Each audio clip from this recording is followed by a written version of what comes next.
never know. You never know.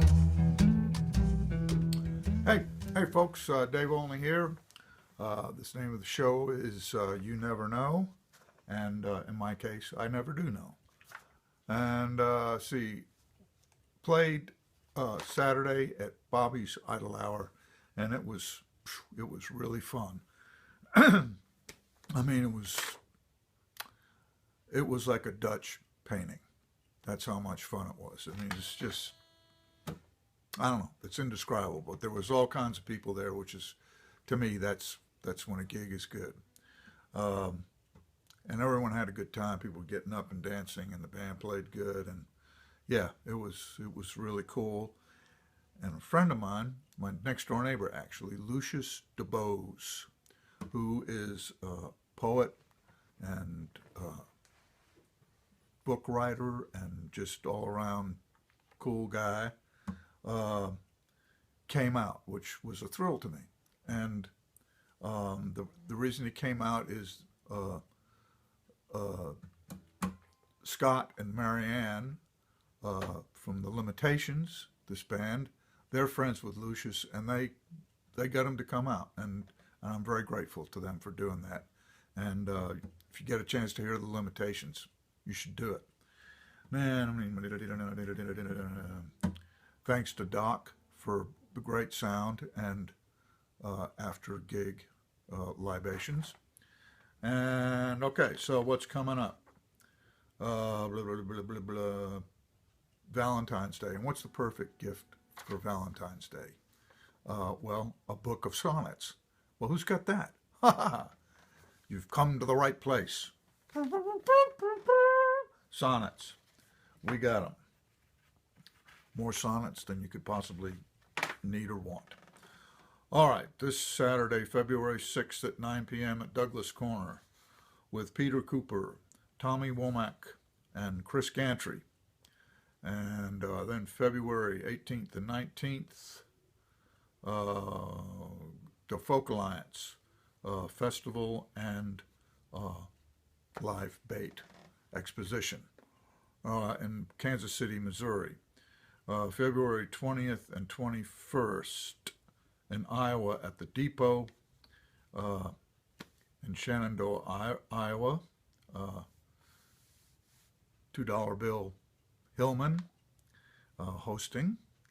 And at Hickory, Highlands Farmhouse in Fairfield, Iowa for a matinee show. And I'll be giving a lecture on levitation. It's a big Buddhist and transcendental meditation place. And, you know, I've played there a couple of times and had a great time. So if it sounds like I'm poking fun, I'm doing it with a warm, generous feeling inside me. They're really nice people. And then headed up Interstate 95 the first half of March for shows in the Mid-Atlantic and Northeast. Tickets now on sale. That's a kind of an odd announcement. I don't know where the shows are, so I don't know where you get the tickets. So what? DavidOlney.com. Oh, DavidOlney.com.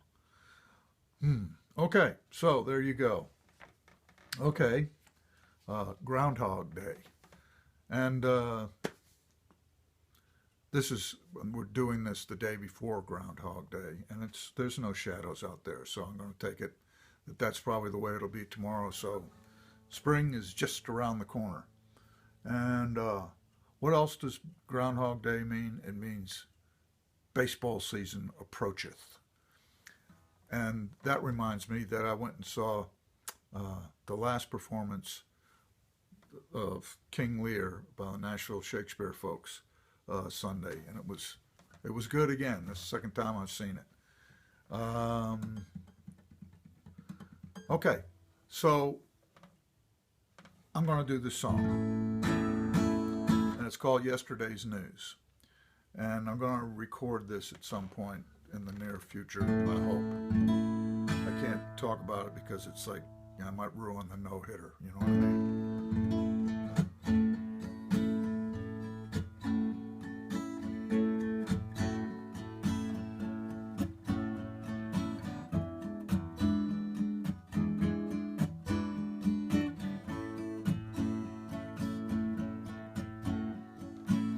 Front page of yesterday's paper blows down the street tonight. Ladies of high fashion promenade in the neon light. Diamond Jim, the king of the nighttime world, casts an approving eye at all of the girls. Put it on my tab, he says as he orders his booze.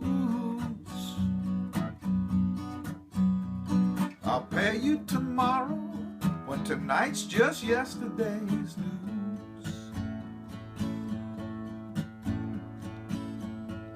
It's not who you are, it's just who you know.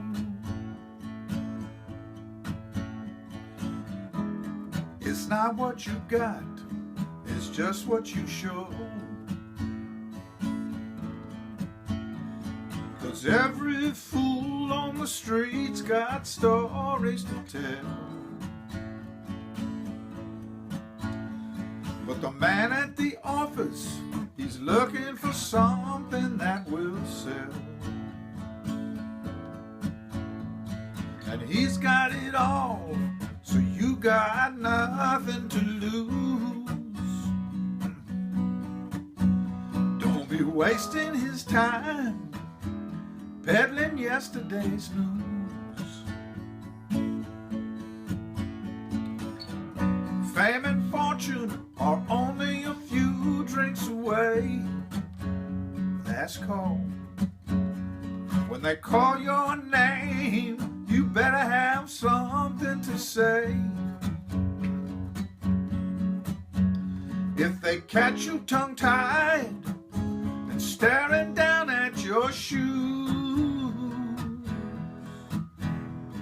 they'll leave you downhearted, feeling like yesterday's news. Yeah.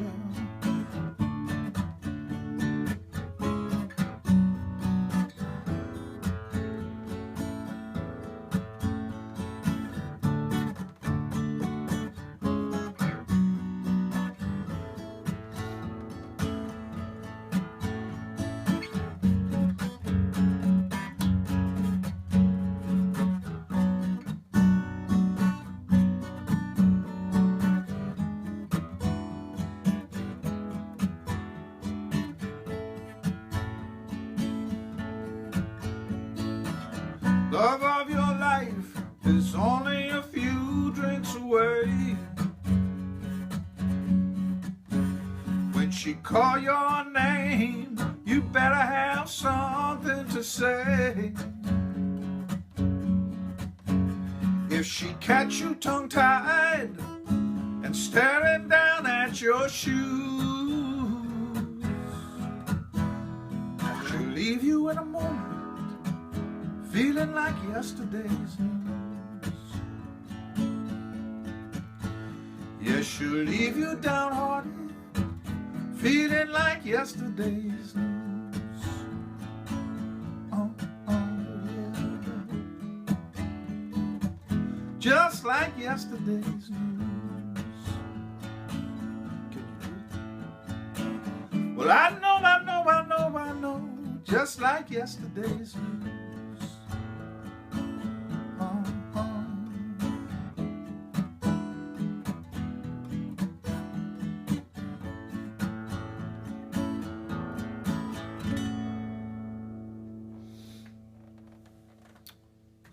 All right, yesterday's news.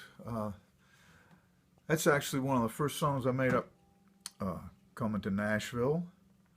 And I remember the old Exit Inn,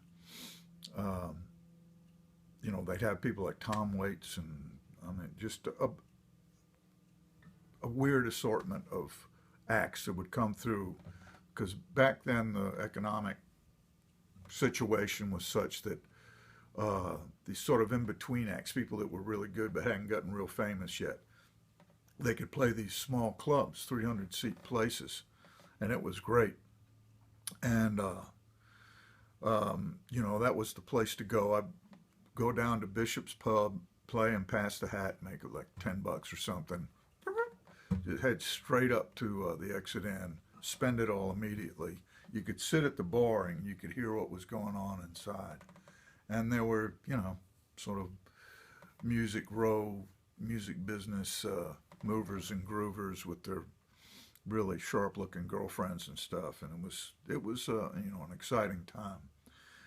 And the other thing was, I had a friend, Steve Runkle, who was just, you know, was really into sort of soul music and black R&B and stuff, and he just would write songs like that. And I tried to pick up some of the things that he was doing. So, you know, that's kind of a, you know, stretch for me. And it was really fun. And I don't know, that song has always meant a lot to me. And anyway, like I say, if things work out right, I'm going to do a recording of it, and it's going to be cool. Yeah, everything's looking up. I got to say, for a bleak February day, I feel fantastic. Okay, I'll see you next week. You never know. You never know. You never know.